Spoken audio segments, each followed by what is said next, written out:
Halo semuanya, sebelumnya perkenalkan nama saya Nelly Sofiana dengan NIM 026 dari Prodi Ekonomi Pembangunan Fakultas Ekonomi dan Bisnis Universitas Trunojoyo Madura.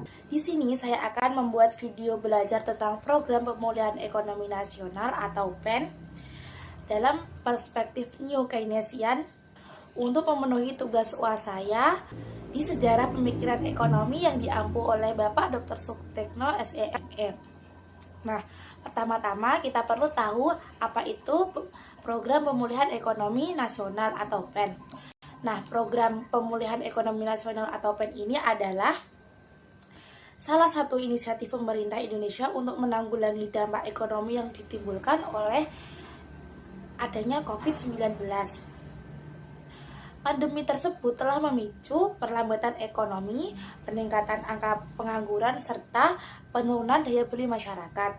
Dalam mengatasi masalah tersebut, pemerintah meluncurkan program PEN ini dengan tujuan utama untuk melindungi kelompok masyarakat yang rentan, mendukung dunia usaha atau UKM, serta mempercepat pemulihan ekonomi melalui berbagai stimulus fiskal. Program ini terdiri dari beberapa komponen penting loh. Di antaranya yaitu termasuk perlindungan sosial, dukungan bagi dunia usaha atau UKM, penguatan sektor kesehatan, serta insentif bagi sektor korporasi dan badan usaha milik negara atau BUMN. Kebijakan Program Pemulihan Ekonomi Nasional atau PEN ini dilakukan tahun 2020, lebih tepatnya pada saat setelah diterbitkan peraturan pemerintah atau PP nomor 23 tahun 2020 pada tanggal 9 Mei 2020. Program PEN ini dirancang sebagai respon cepat pemerintah terhadap dampak adanya COVID-19 dan dilaksanakan secara berkelanjutan sehingga perekonomian menunjukkan tanda-tanda pemulihan yang stabil.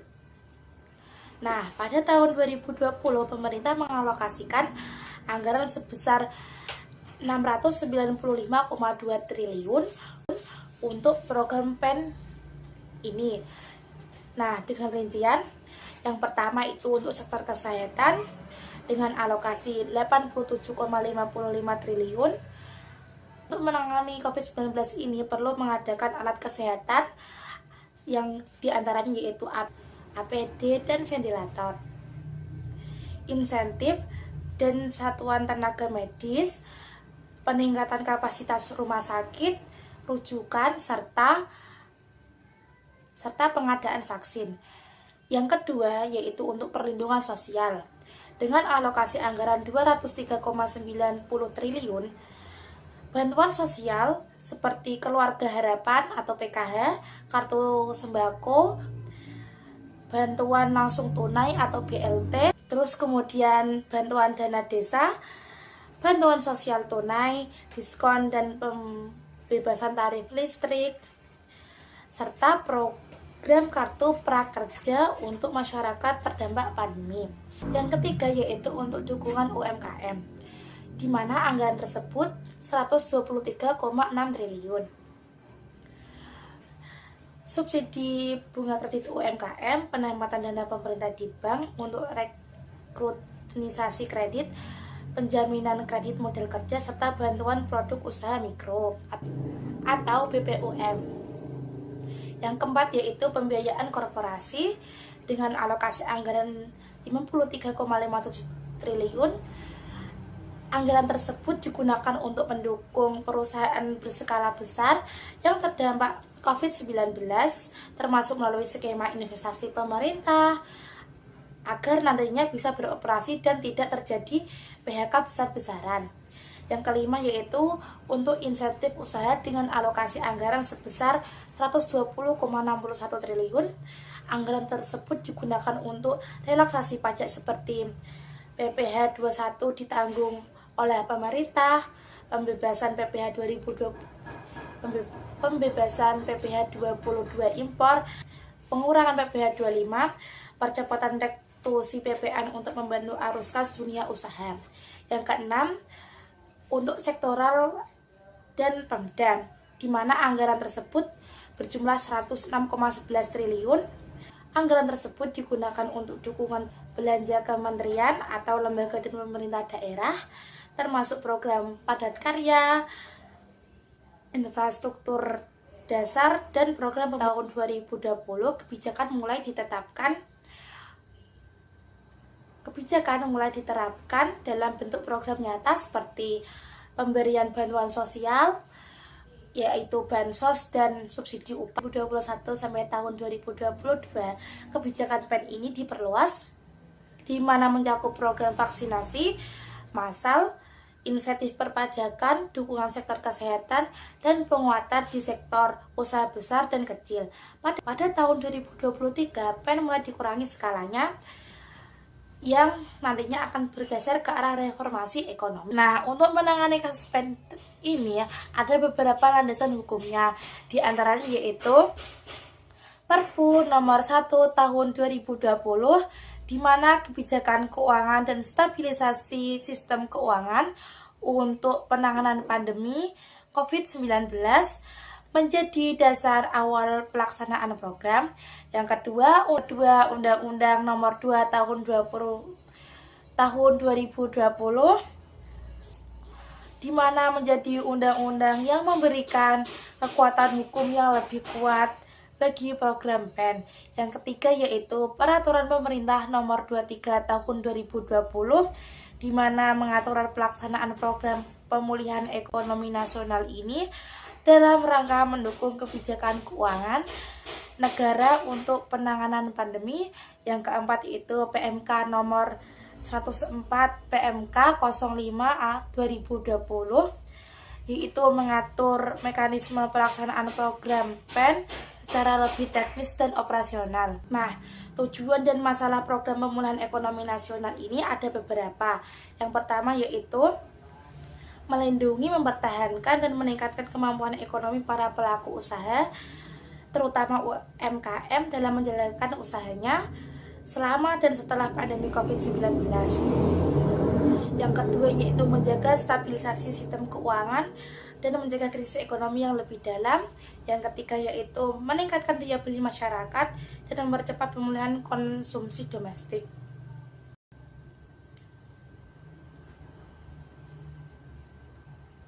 Nah, PEN ini untuk mengatasi masalah-masalah yang timbul akibat COVID-19, diantaranya yaitu penurunan aktivitas ekonomi, seperti pembatasan sosial dan penurunan permintaan, menyebabkan banyak sektor usaha mengalami penurunan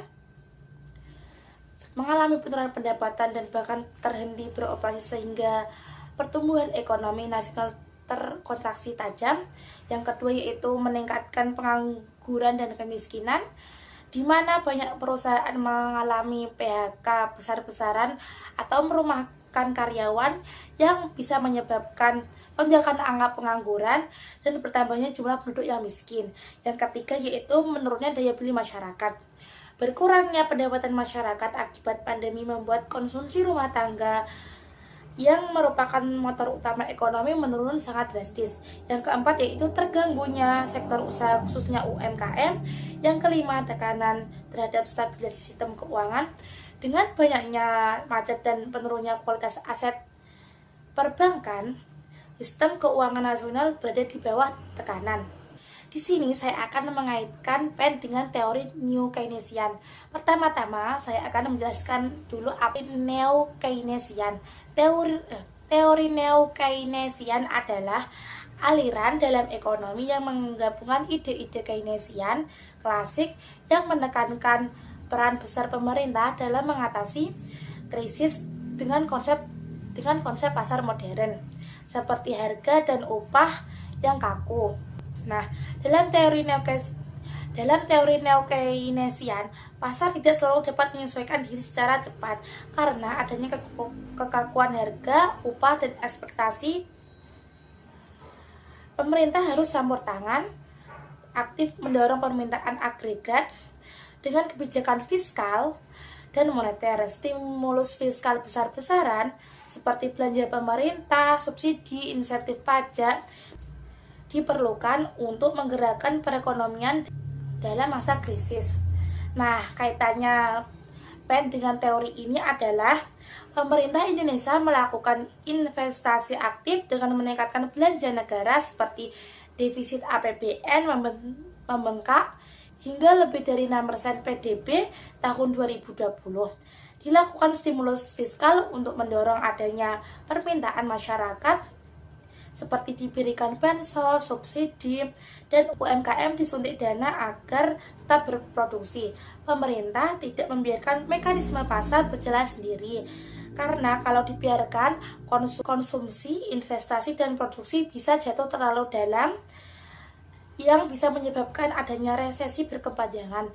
Ini sepenuhnya sejalan dengan prinsip New Keynesian, di mana dalam situasi resesi berat akibat kejutan besar seperti pandemi ini, pemerintah harus bertindak sebagai motor pemulihan. Nah, untuk mengatasi masalah tersebut, saya juga memiliki rekomendasi dan solusi.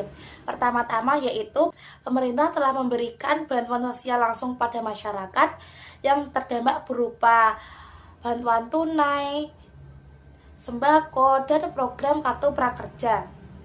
Tujuannya adalah untuk menjaga agar konsumsi rumah tangga tetap tinggi, dan juga meningkatkan konsumsi agar salah satu pilar utama dalam perekonomian Indonesia itu stabil. Yang kedua yaitu perhatian juga diarahkan kepada sektor usaha, terutama usaha mikro, kecil, dan menengah atau UMKM.